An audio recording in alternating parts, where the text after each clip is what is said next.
आज हम एक नई प्रॉब्लम के साथ आए हैं। तो अभी तक हम जितने भी ट्रिग्नोमेट्रिक इक्वेशन सॉल्व कर रहे थे उनमें प्रॉब्लम जो थी वो प्लस की फॉर्म में थी या फिर माइनस था, तो उसे हम मल्टीप्लिकेशन फॉर्म में चेंज कर रहे थे ताकि हम इंडिविजुअली उन्हें ज़ीरो के इक्वल रख सकें। तो यहाँ पर हमें सबसे पहले तो राइट हैंड साइड को ज़ीरो बनाना होगा, क्योंकि ये जो इक्वेशन है वो आप देखिए यहाँ पर ये cos x cos 2x और cos 3x ये ऑलरेडी मल्टीप्लिकेशन फॉर्म में अवेलेबल है हमारे पास, बट इससे आगे हम इसलिए नहीं बढ़ सकते क्योंकि हमें राइट हैंड साइड को ज़ीरो बनाना है, तभी तो हम उन टर्म्स को ज़ीरो के इक्वल रख पाएंगे ना। और उसके साथ ही हमें इस टर्म को सिंप्लीफाई भी करना है। तो जब एडिशन में ये टर्म्स होती थी तो हम क्या करते थे उन्हें सॉल्व करने के लिए, जैसे 3 टर्म्स होती थी, अगर यही प्लस में होते तो हम सबसे बड़ी और सबसे छोटी टर्म को लेते थे और फॉर्मूला अप्लाई करते थे। अब यहाँ पर क्या करेंगे, हम जो सबसे दोनों छोटी मल्टीपल की फॉर्म है एक्स की, उन दोनों को सिंप्लीफाई करने वाले हैं। cos x और cos 2x इन दोनों को हम सिंप्लीफाई करेंगे फॉर्मूला यूज़ करके।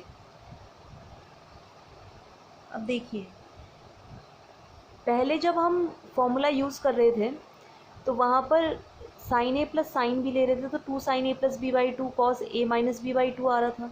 लेकिन जो कॉस की टर्म्स होती है ना, हमें ये देखना होगा कि कौन सी टर्म कॉस हमें देने वाली है, तो वो कॉस के फॉर्मूले से आती है। जब कॉस में 2 प्लस की टर्म्स होंगी, cos C plus cos D, उस तरह से ये टर्म हमारे पास आएगी। I show you how. Cos C plus cos D जो होता है that is 2 cos c plus D by 2 और cos c minus D by 2, right.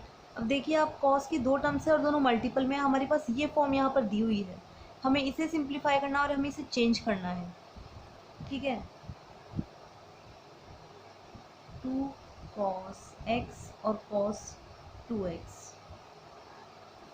ये मैंने इसे यहाँ पर लिख लिया। अब देखिए आप, यहाँ पर cos 2x है तो ये बड़ी टर्म जो है वो प्लस से आई होगी। ये किस तरह से बनी होगी, 3 + 1 बाई 2, तो 4 बाई 2 2x और 3 - 1 बाई 2 तो 2 बाई 2 1 हो गया। cos 3x प्लस cos x, या फिर आप इसको सिंप्लीफाई याद रखने के लिए ऐसे भी कर सकते हैं, 2 + 1 3, 2 - 1 1, इस तरह से भी हो सकता है। अब इस वैल्यू को जो इन्वर्सली हम इस फॉर्मूला को गिवन इक्वेशन में पुट करने वाले हैं, पहले तो इस 4 को हम यहाँ पर लेके जाएंगे ताकि हमें जो ये 2 नीडेड है वो मिल जाए।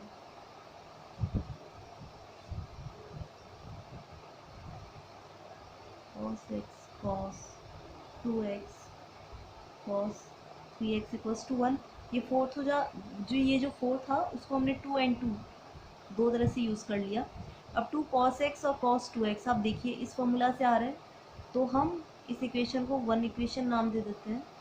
तो थ्रू 1 हमें क्या मिल रहा है, 2 cos x plus cos 3x cos 3x = 1, इसे सिंप्लीफाई ओपन कर लीजिए और दोनों ये जो 2 है और cos 3x से मल्टीप्लाई कर दीजिए, अंदर क्या आ जाएगा, 2 cos x और cos 3x plus 2 cos square 3x = 1।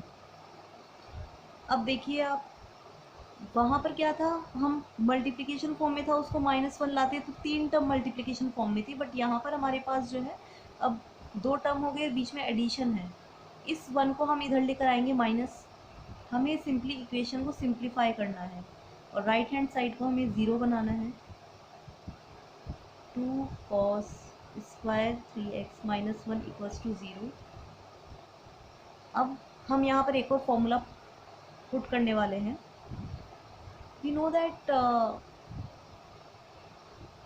cos 2a का जो फॉर्मूला होता है वो होता है cos square a minus sine square a, ये फॉर्मूला है। अब आप इसको अपने अकॉर्डिंग, जैसे मैंने आपको बताया था ना कि sine square a plus cos square a क्या होता है, ये 1 होता है,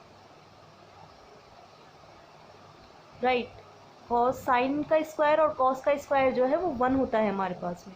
अब इसे पुट करके आपको जो फॉर्म चाहिए ना, क्योंकि हमारे पास यहाँ पर cos स्क्वायर है और बाकी 1 है, तो हमें ये फॉर्मूला कॉस स्क्वायर की फॉर्म में चाहिए, साइन स्क्वायर हमें यहाँ पर नहीं चाहिए। तो साइन स्क्वायर को हम क्या लिख सकते हैं, 1 minus cos square, cos square A 1 minus cos square ए।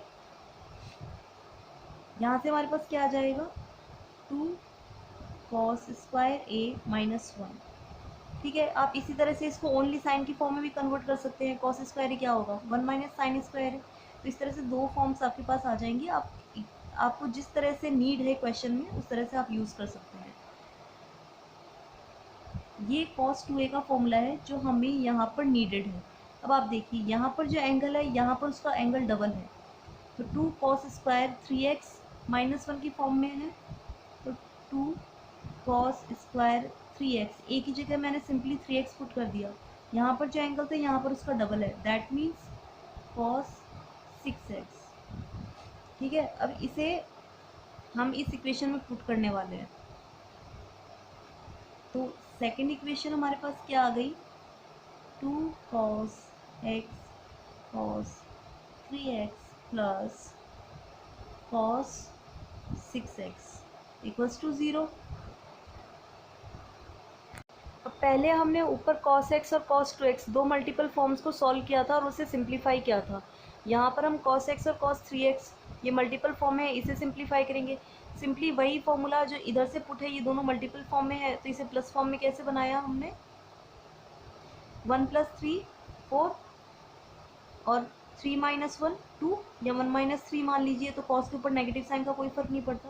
तो यहाँ से हमारे पास क्या आएगा, 3 + 1 4, that means cos 4x plus 3 - 1 2 cos 2x।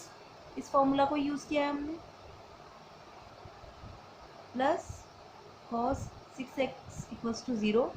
यहाँ पर using equation number 1, sorry formula, आप समझ जाइए ये जो फॉर्मूला है हम इसे यहाँ पर यूज़ कर रहे हैं। ठीक है, अब देखिए आप, ये हमारा उसी तरह का फॉर्म आ गया जैसा हम लेते थे ना पहले वाले क्वेश्चंस में, 2 + 4 + 6। तो इसे अब हमें सिंप्लीफाई करना है। अब ये इक्वेशन उसी तरह से सॉल्व होगी जैसे हमने पहले वाले क्वेश्चंस में किया है कि जो सबसे बड़ी और सबसे छोटी टर्म है उसमें हमें इस फॉर्मूला को अप्लाई करना है। आप ये बोलेंगे कि जब इन प्लस वाली टर्म्स को हमें मल्टीपल फॉर्म में ही कन्वर्ट करना है तो हमने ये सब क्यों किया। बट आप देखिए जब इस तरह से एडिशन वाली फॉर्म में इक्वेशन दी हुई थी हमें, तो जब हम उसे सिंप्लीफाई करते हैं सबसे बड़ी टर्म और सबसे छोटी टर्म को लेकर के, तो एक कॉमन टर्म जो आती है वो इसी के अकॉर्डिंग आती है जो थर्ड टर्म हमें दी हुई है। फिर वहाँ से कॉमन लेकर के और इक्वेशन जो है 0 के इक्वल हो सकती है। जो पहले हमें इक्वेशन मल्टीपल फॉर्म में गिवन थी उसे ना हम 0 कर पा रहे थे, क्योंकि देखिए आप यहाँ जब इक्वेशन 0 हुई तब ये एडिशन फॉर्म में था, और इस तरह से अभी भी हम इसे 0 नहीं कर सकते हैं। हमें ऐसी टर्म्स चाहिए जिन्हें हम राइट हैंड साइड 0 के इक्वल रख सकें। यहाँ पर हम 2 और 6 इसे सॉल्व करने वाले हैं, और इसमें यही फॉर्मूला जो फर्स्ट हमें दिया हुआ है इसे ही हम यूज़ करने वाले हैं। cos 4x प्लस ये फॉर्मूला क्या हो जाएगा यहाँ की मदद से, 2 cos, अब आप देखिए 6 + 2 8 divided by 2, this will be 4x and second term will be 6 - 2 4/2 2x।